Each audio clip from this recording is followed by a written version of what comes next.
Welcome, guys. This is our new episode of Son of a Buttonmasher. My name is Alex, along with my friend Wiley. Oh, yeah, baby. And in case this is the first time you're ever listening to us, we are just a bunch of video game nerds. Well, two video game nerds. Yeah, there's more? Where are the other guys? I mean, I feel like some of our friends at least know about video games, but I think, would you say that we're like the two most proficient? Oh, look, I'll say right now, I don't have a lot of friends that are really super into video games like you and I are. Like, I have friends who like video games, but sometimes, like, and I'm sure some people who maybe listen to this, there's some people out there who understand, it's hard to find somebody that you can, like, when you find somebody that you can unleash your full... Really get in the minutia of things. Like, yes. Like, you feel like, oh, man, I can just let loose. I can say everything that's on my mind, and I can go super deep, and they'll be like, yeah, I understand where you're coming from. Yeah. Because, like, if you try to talk deep with somebody who doesn't understand, they're just lost. Yeah. And you just, like, now it's quiet and awkward, and you're like, remember Mario? And then they're like, oh, yeah, okay. It's like that sometimes. And so I think... At least for me, I've never had anybody that's really super knowledgeable about video games like you are. Mm. So I think that is where I fall in. I don't know about and that's why we wanted to do this, honestly, is because we know that there are people out there like us who, who actually, well, I guess this is really for multiple different kinds of people. People who want to know more about, like, the history of stuff, because, like, there are some wild things I found out about, like, video games in general, or video game companies that I don't think anybody would ever know. Or if you really do know the history and you just want to feel heard, honestly, that was like, yeah, that's exactly what I'm talking about. We wanted to be there. Now I feel like I got to prove myself because I just said that. Yeah, I know. I will guarantee. I'm not a historian. I'm gonna. Well, you know what I mean when I say history, but, like, because we've been around the block a couple of times. Like, we were products of. Well, I was born '97, so I'm technically Gen Z, and I hate it. I hate the taste that leaves out of my mouth when I say that. No offense to any Gen Zers, but, What taste? what taste? Gross, Alec. Well, you see, you're an actual millennial, so you can't relate. So not going to get into that. Anyway, not relatable. So, all right, I'm about to blow your mind. How old do you think Nintendo is? Nintendo? Yeah. I would say it's probably 35 years old. 35 years old. Okay, so let's see that. 85? Well, because think about it. Donkey Kong came out in 81. Yeah. That was the... Oh, 81. Oh, gosh. Yeah. So Donkey Kong came out. That was their... well, actually, not even their first. But I'll get into that in a second. Get this. Tells you how historical I am. Well, it's funny. I mean... 12 years! I did an actual paper on this in school, in high school. Wow. So that's the fact that I got to do that also. Anyway, I'm getting too much into that stuff. Would you believe that they started in the 19th century? The 19th Which would put it in the 1800s. It's been around since, like, the 1870s? They've been sitting on that Super Mario Bros. Egg for a long time. Like, it was like written in scrolls. One day there shall be a time when we will be able to create originally, a scroll. So originally Nintendo started there, but they made playing cards. And not like bicycle playing cards like we're used to today, but Japanese playing cards that they would use for a specific game that was meant for Japanese gambling. Okay. So it'll be, like, all dark and it's not like actually they got into some really within a smuggling. Yeah, they're a family friendly video game company now, but they were not anywhere near family friendly back in those days. I can tell you that much. Now, it really didn't kick off for the Nintendo we know today until the big man Shigeru Miyamoto came over to the idea and said, "Hey, we got to go to America. That's where all the opportunity is." So we're going to go over there, and the first thing that they made, which you may be familiar with, is Laser Scope. Was the first arcade game that they ever made. So the reason why I say you may recognize it is because it's the same laser scope that's used in Super Smash Brothers. That little rifle thing that shoots big beams, that is the original contribution that Nintendo America made. And it did not sell well. Which, I mean, I'm not exactly sure why. Because, it was a shooting game. I guess it wasn't popular back in 1970, whatever it was. But then 17. yeah, so then they took those old cabinets that didn't sell, repurposed them into the original Donkey Kong in 1981, which was supposed to be modeled after Popeye. It was originally not making this up, I swear. I'm not making this up, I swear. So Popeye. Donkey Kong was supposed to be a character called Bluto, which I'm not familiar with, unfortunately. Jumpman, or Mario, was meant to be Popeye, and Princess Peach, or Lady as she was called, in Donkey. Actually, that would have been Pauline. Sorry, Pauline. Yeah, she was referred to as Lady. And then, so that's the. So it was supposed to be that, but the guys who created Popeye wouldn't give him the rights, so they had to create their own characters. Thus, Jumpman, Donkey Kong, and Princess Peach. I just love how they created it before they even got the rights to Popeye. They're like, let's make a Popeye game, make it all the way out, and then be like, hey, can we use your name of Popeye? No. Oh, crap. Yeah. Wow. So that's how Mario got his original start. And then of course, the rest is pretty much history. So, but I was blown away by that. That's how Nintendo originally, or Nintendo America, I should say, originally started. Wow, yeah, that is wild. I did not know that backstory. Yeah, and just to think how far it's come, like even in today's standards, just how Mario has progressed and everything. And I'm going somewhere with this because we wanted to talk about a bit of gaming news, which this is probably coming out a little bit. Taking you on an adventure. Yeah, this is coming out a little bit after, probably when this is going to happen. But around the time of recording this, we found out about the brand new Paper Mario video game, which surprised us entirely. Dude, the Oragami King. Yes. The Oragami King. It is so exciting, and like you said, so surprising because this was not expected. There was it just got announced a week ago or 2 weeks ago, whenever this came out. I forget. I think it was a week ago. It came out, and it's gonna be here in July, and it's like, what? What's happening right now? Is this real life? Is this real life? Like, David goes to the dentist. Like, this is nuts. Yeah. I'm about ready to just start screaming wildly like that kid. Because I love Paper Mario. And, I know you haven't played it. I think Paper Mario... Not yet. Paper Mario... The N64 one was great. Mm-hmm. Underrated. Not a lot of people talk about it. But...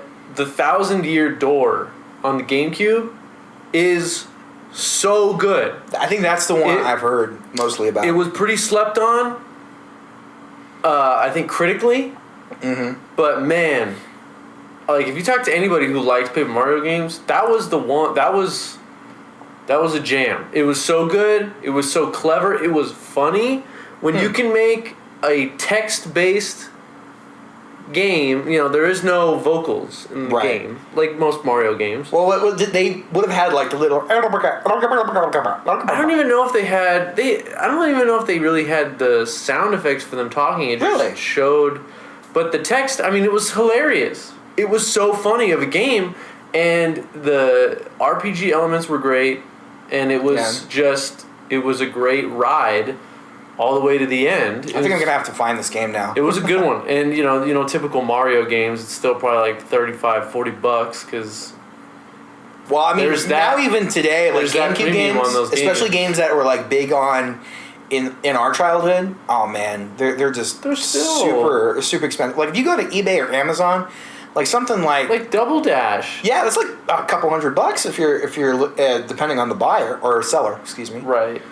But no, I'm just so hyped about the Paper Mario game. I don't get hyped about a lot of things in the video game world. I love playing video games, but it's hard for me to get so excited and not only that, but to play a game all the way through because of how little time we have and how many games that are being pumped out on a regular basis. Especially when you have like Game Pass and stuff. So stop bragging about Game Pass, please. To know that this game is coming out and I'm getting married in that same month, you guys better pray for my new bride because she's not going to see me very much. Yeah, so Mario. Scoot back because this is a really funny story. the day, like, because we go to work together, and we won't mention where for security reasons, but anyway, I literally came over to his place to play games for a little bit, do a little bit of recording, have some fun, and we recorded one of these. We talked about some gaming news, and literally as soon as I go home, I go flipping through my Facebook feed, and I see that Origami King has been revealed, and I'm thinking, Wiley's gonna go nuts. Yes. Because I know how much you love RPG. Any sort of thing that has RPG elements in that you're usually down for. The day after I get into work, I come say hi to you, and you don't even say hi. You just go like, "Did you hear about the news?" and I'm kind of having to remind myself what he's talking about. But as soon as I remember, he goes, I go, Oragami King, and he goes, "Yes." Dude, It's so, and you know, the best thing about it too is I know, like, I'm one of my biggest things is story. Is the story good? Because if it's not a good story, I'm not interested in playing all the way through. Right. Like, I'm playing, one of the games I've been playing lately is the Banner Saga. And it's it's a 3-game series, and it's like, it's not even heavy graphical monster, it's a turn-based, like, sort of chess style. Your favorite. You move your guys around, you attack, it's like that. But the narrative is so strong. By the end of it, I'm at the end of the third one, or I'm playing the third one, and it's just like, oh my gosh, like, you're invested. Their characters go from one game to the next, and like, you carry over their skills, and you're just like, man, this game is so good. Wow. And that's another one where it's just like, it's text based. There's not that much vocals in it. You know, you have to show me this game because I'm curious about it now. It's a very deep, but it's just story, man. Story is number one for me, and I know that those Mario games, the story is always fun. Mm-hmm. It's always fun, and it's pretty lighthearted usually. It is. It has like some dark elements to it, but it's not overly whimsical. You know that you're gonna go on a fun adventure when you play the game. Yeah. And I'm just excited for that. I'm excited to add another game to my Switch library because I don't have a ton of games for the Switch. So yeah. It's good stuff. I'm very glad that I was able to get a Switch. Yeah, you can't get one now. COVID. Yeah, well, because we're at the time of recording this is like we're coming to the end of it. I hope so. Pretty much, which at least a lot of people across the country are being allowed to be out, so that's a big deal. But yeah, like the Switch really surprised me with how many great titles are on there, and they put so much effort onto like indies. Like the indie platform on there is probably one of the biggest I've ever seen. So props to them for doing that. Of course, their first parties are awesome. I mean, everything from Mario to Zelda, Breath of the Wild, which I was hyped for. When I heard the announcement for that, I was super excited. But yeah, actually, let us know what you guys think. If there's any like super story-driven games that really kind of had an impact on you as a kid or now even, and especially ones that aren't like too long, don't take too long to complete, because Lord knows that a 30-hour game is just kind of much right now. We would love to hear from you, and love to talk about it. Yeah. But I've been finding out that a lot lately because I didn't really realize this until the last time I went to my young adults group for my church, and a lot of us are gamers, which is pretty wild to think about. And the one series that everybody keeps telling me about is Assassin's Creed, which, granted, I have played a bit, but I've only finished one of them, and I've kind of like dipped my toe in a couple ones. I've dipped my toe in like Black Flag and Syndicate, Assassin's Creed 3. And I'm Origins, and at the egging of my youth pastor or my young adults pastor, she's like, "You got to play Odyssey." So, I've heard Odyssey is really good. Yeah, I didn't play it. I didn't play any of the Assassin's Creed games. Yeah, and I would at least recommend the first one. Because we are first one. The first one is the one I have tried, and I just wasn't your style. No, I just couldn't get into it, and that's all right. And it just, for me, and this is for me, and this my opinion can be very different from a lot of people's, so I'm not going to sit here and be like, people are wrong about these. No, I mean, if you like them, and they're clearly incredibly successful, Yeah, that's true. And I've heard great things about Odyssey. Yeah. That Valhalla's coming out or whatever. Which was the first game out of their... is it the first game or is it the second... You know, because they took a break after, I forget which one, and then they came back with Origins, and then Odyssey on the same platform, and now this is Valhalla, is taking into the new next-gen stuff. Well, for starters, it's blowing me away. I don't know what you've seen as of late, but, I mean, I'm a PlayStation guy, you're an Xbox guy. Mm-hmm. I can't remember if we've talked about this on the podcast or not, but heck, we're going to talk about it again, because... The Unreal Engine 5 tech demo that came out recently is blowing my mind. Yeah, it's pretty incredible. How did you... I mean, I can't believe that they're improving already on the Unreal Engine 4 because I've seen that, and that looks really real as well. So I'm like, how do you make something look so much better? Oh, man. Yeah, you know, for me, I saw it, and it is impressive. I'll be interested to see how they can turn that into good games. Yeah. Because you can shine up a turd real nice, but if it's still a turd, then still at the end of the day, you're not going to enjoy it. So I hope it doesn't make companies feel like they can take time off of making a good game just to make it look pretty. Mm-hmm. I think it is impressive how good it looks. And like the lighting and stuff, you're like I was watching it on a little on a computer screen. Like if I was looking at it on like a big like TV screen, I'm sure it would be even more like whoa. Like when you play, it's fine. Okay. When you play a game, and you know you turn off the lights. Like if you threw in Nathan Drake, some Uncharted, the latest Uncharted, you throw that in, turn off the lights. And you're sitting pretty close to the TV, you're in that whole world. Oh, yeah. Like, they make you feel like you're there. And you know that a game that looks that good, it's going to do that to you. It's going to set that environment, and you're like, whoa. But the reason why Uncharted was so good it was a great game. It was a great story, great game, great everything. It was everything. And that's what I want with this. Yes, it's the Unreal thing is going to make games look even better, which is awesome. I just hope that...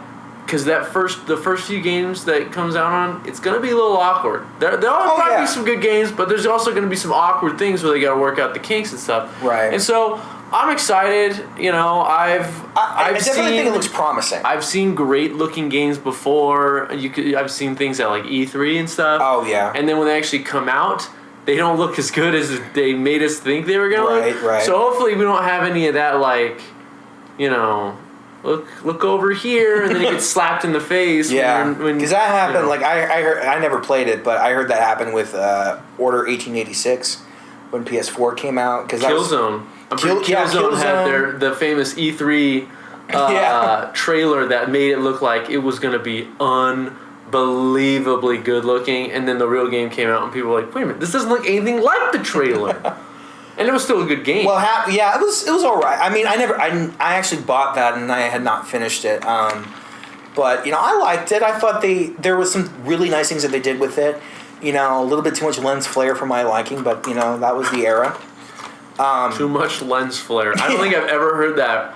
Somebody plays video games. I told you, man. This is what happens when you get a guy that goes into the minutia. Some of this. I like it. No, it's funny. Too much lens flare. That's pretty much the meme that goes along with that game. But yeah, I think it looks promising. I've seen some of the footage. I think it's from the cutscenes of. I think it's Godfall.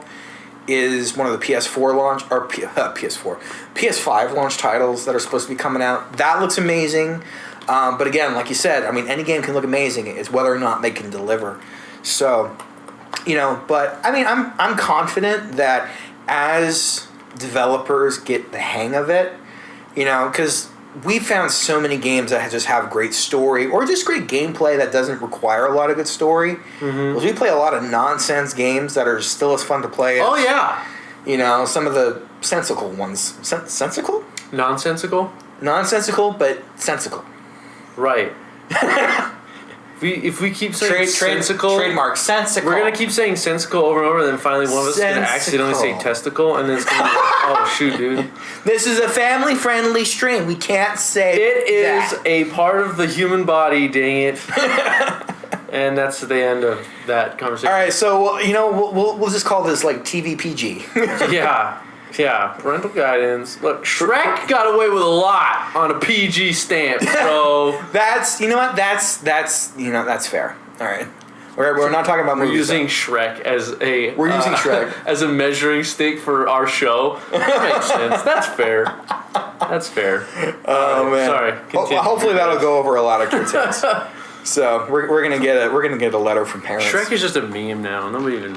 You remember when Shrek was just like a good movie? People were like, oh, dude, Shrek's so good. And now it's like... Shrek and Shrek 2 are like good movies. But it's like now nobody cares. It's just a stupid meme. And this is where we're at as a society. Yeah. I mean, we were always there as a society to a degree, but social media's kicked it into overdrive. Yeah. Well, I mean, social media will do that to you. It's... Well, okay, let's not get into social media, because if you get me on social media, dude, this podcast is going to turn into a 2-hour podcast, my friend, and it's going to be a whole lot of Wiley. Yeah, and that's one of the things we wanted to do too. Is there's enough crap in the world as it is. That's the last thing is we need to make. Why waste our time talking about it? Because that's what video games are to us. It's that break from reality, right?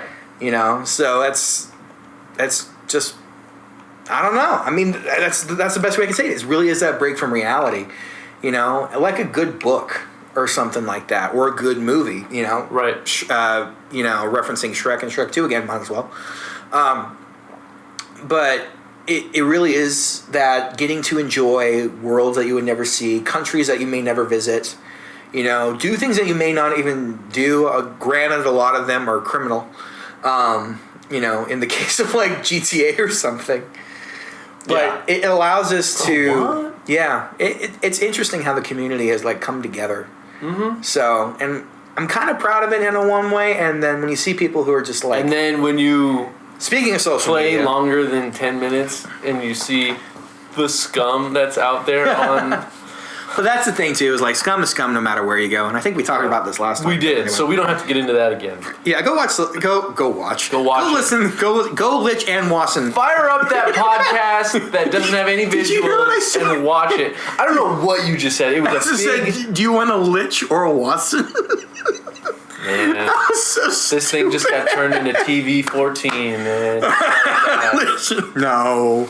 Whoa. That's okay. Whoa. It sounded a little bit like German, but it wasn't. Okay, so let's swap the topic over for a second now. Oh man, so keep it together. Let's backtrack a little bit, huh? Okay. So we were talking a lot about like story-driven games. We talked a lot about Paper Mario and Uncharted. As someone who really values a story, what would you say is one of the favorite stories that you've kind of, got engrossed to, like? Even from like a lore standpoint, like you really went deep diving. Oh man, I mean, if we're talking about games with great storylines, we talked about Uncharted. Mm-hmm. I would say for me, one of those games would be Mass Effect. Right. Following that narrative, and people, it's cool to poop on Mass Effect and be like, oh, the ending to the third one wasn't what I wanted. Because everybody's a big baby. Everybody's like, we want it this. He won't crap on your opinion, but he will call you a big baby if you don't like Mass Effect. No, but this is people. They're saying, we want it like this. And then the game, and then the creators say, okay, so we're going to give you what you want. And then they give us what we want. And then everyone's like, well, it's not different. It's the same thing as the last thing. And then it's like, well, that's what you wanted. And nobody knows what they want. Mass Effect, when you got done playing Mass Effect 1, I don't care who you were. When you got done playing that game, you were like, whoa, that game was fun, it was deep, it was long, there were great characters, and I want to know what happens next. And you kind of felt completed. Oh, and they just bridged right into the second one, and the third one, and choices that you made would affect the game long term, and like different characters that you'd see. I mean, in the first game, you have to choose one of your teammates to die. One of your teammates has to die, and they're out for the rest of your story. And it's not like, oh, they just swap in other people. That person's gone, and that person can do something later on in the future games that maybe the other person can't. But it's up to who you pick in the first game. Right. Stuff like that is mind blowing. If you get a teammate killed, and it's just. There's at the end of the second Mass Effect, and I'm not going to ruin all these things, but I mean, if you haven't played it by now, But at the end of the second game, you're on like a mission. It's like a suicide mission. Yeah. You get scenarios that happen through the mission, and you have to choose which of your teammates go to do those things. If you choose wrong and you send someone to go do something that they're not good at, they'll die. And they won't be in the third game. Wow. And the mission might get compromised. But could you like go back and replay and then start up a new game in the third? You can. Yeah, you can.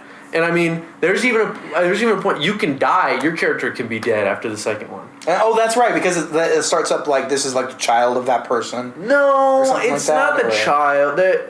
It's. Am I thinking of Trivia Murder Party? Explain, but at a certain point, your character can be dead. Like your character can die at the end of the suicide mission because at the end they like jump to like the ship that's leaving after you complete the mission, and you got to hope that your guy catches. And it's not like a chance thing. It's did you make the right decisions to put your team in the right position? Right. And so I from a story perspective, the twists and the turns and the fun I had, I didn't even have a problem with the ending. I really didn't. People can complain about it all at once. You try writing a 3-game masterpiece and putting a perfect bow on the end of it. Did Uncharted do that? Yes, they did.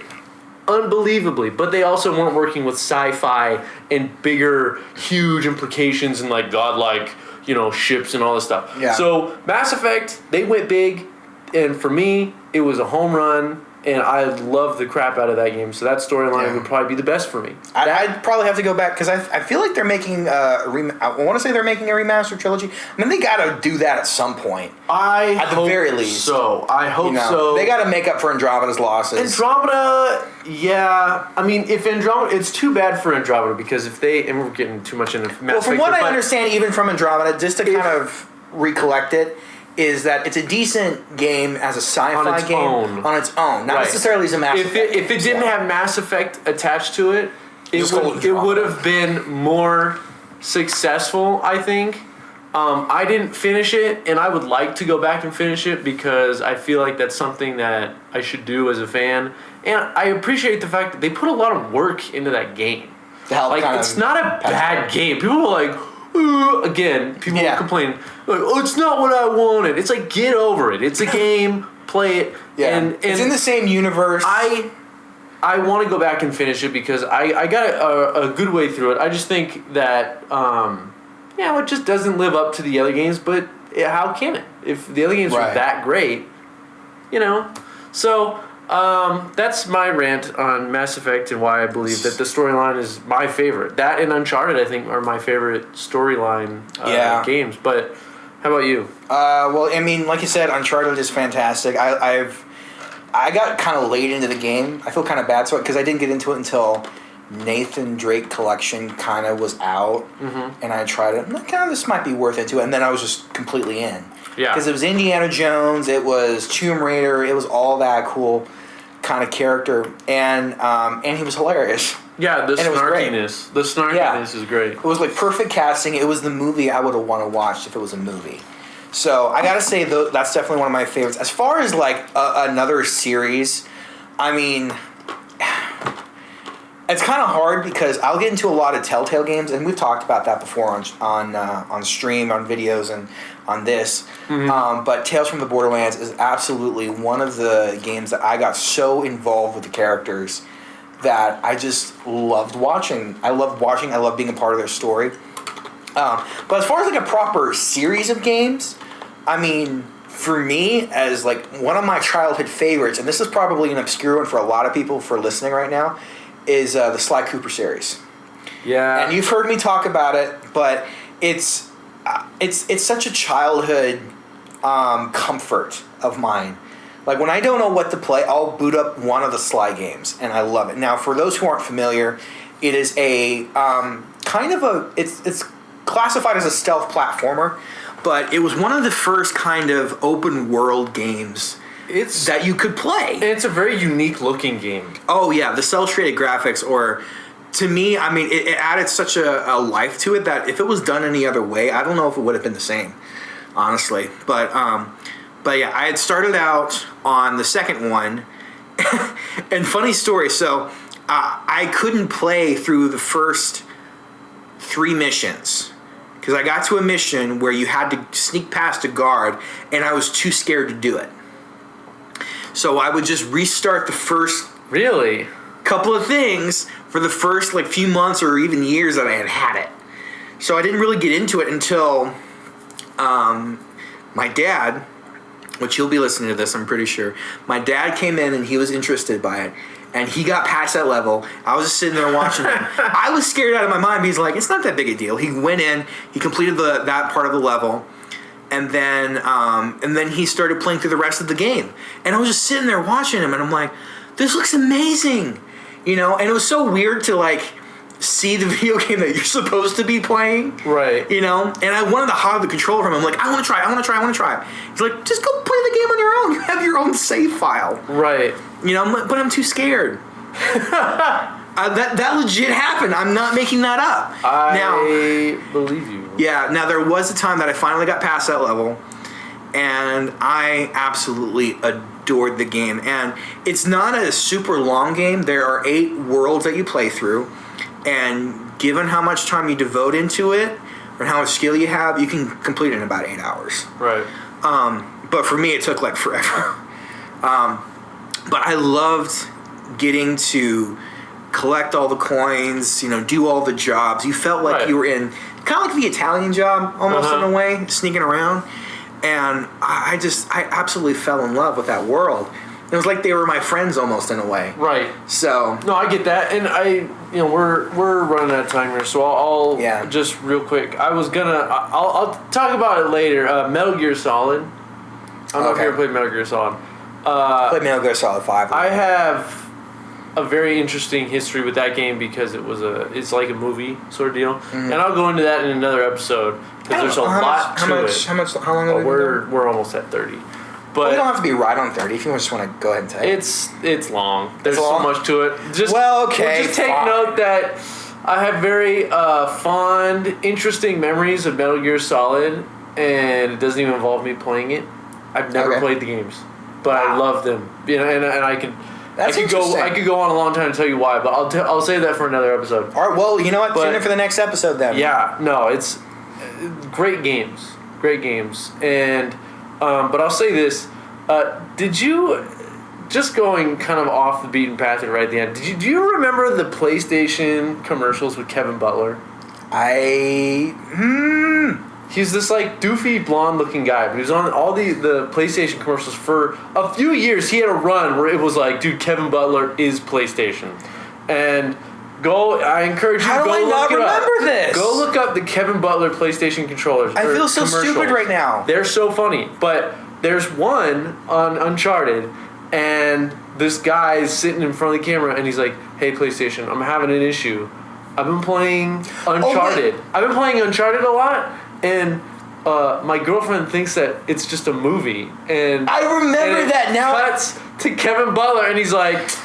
Yeah, I'm gonna put that under not a problem. It's like, dude, that is Uncharted though. Yeah, I can't tell you how many times. Now that you kind of explained it, I remember because the girlfriend kind of came in and was like, "Yeah, what are we watching, honey?" She's like, "It's like, oh yeah, it's gonna start." She's like, "It's gonna start," and he's just sitting there playing. That's Uncharted though. That movie, it was a movie. Mm-hmm. It was so good. I remember countless times where I was playing it, and my dad would come in and just sit and watch, and he's like, man, he ended up playing it because he thought it was just so cool. But it's like, when you tell a story that well, and it plays that well, and it looks that good, it's unstoppable. Yeah. You almost feel a certain pride as a gamer in general, because I'll see, same thing happened to me. My mom and dad will come up, they'll watch the screen, they'll be like, what you watching? And I'll be like, I'm playing a game. Yeah. And then you kind of feel that little swell of pride. You're like, yeah, dude, this is a real thing. And I think that's part of, as a gamer, you want other people to get to experience what you experience. Yeah. And sometimes it's to a detriment, to where people are like, they'll never get it. Yeah. It's something that you get, but sometimes you do get that moment where somebody can be like, dude, you were so right. And you're like, right? Yeah. And that's a beautiful moment. But that was the moment I finally started really getting into Heroes of the Storm. Yeah, I feel like you got that. You got that moment too. I'm like, dude, I'm really enjoying this. It's a blast. But no, I was thinking of that commercial because it It's so funny. And again, check out those Kevin Butler. I gotta go back and watch it because I know what you're talking about. But those were so good. They're hilarious. The PS3, yeah, those are the PS3 commercials, and they were fantastic. Okay, well, we're gonna have to wrap up for this one, but thank you so much for listening. If you really made it this far, congratulations, dude. Level more up. like you're welcome. You're welcome.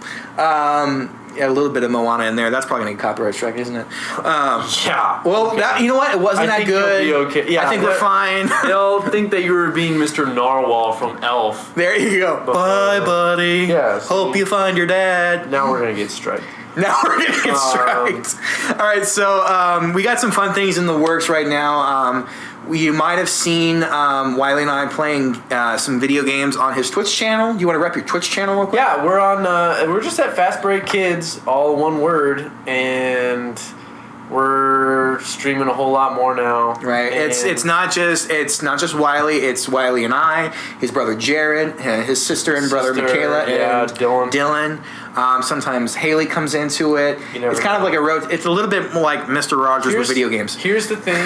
Yes, and I am always Mr. Rogers. Yeah. I will always be He there. unfortunately doesn't have a sweater, but if we get enough likes on this video, we'll get him one. And maybe he'll have to wear it. And you'll be Mr. McFeely, and you'll bring me presents and gifts from the mail. Do I have to wear a post office outfit? No, because that'll be weird. Okay, good. Thank you. All right, because I do not want to go looking for one of those. I'm not wearing a big old sweater. Yeah, and we also have some ideas to do some videos where we are playing Heroes of the Storm. That will probably be on Fast Break Kids as well. So go follow him. They're on YouTube. Subscribe. Notification bell. Instagram, Facebook. So yeah. So and I'm sure that son of a what are we called again? Son of a Buttonmasher. Son of a Buttonmasher. I was gonna say son of a game breaker for some reason. Dude, game breaker. No, that's dangerous. We're gonna talk. Okay, yeah, we'll talk. Yeah, we'll talk EA big video games on another episode. So because we had some history with that too. Mega sized episode. Mega size. Okay. So anyway, for Wiley, I'm Alex. Thank you so much for listening. I hope you have a good rest of your day, night, evening, whatever. But for now, it's game over. See ya.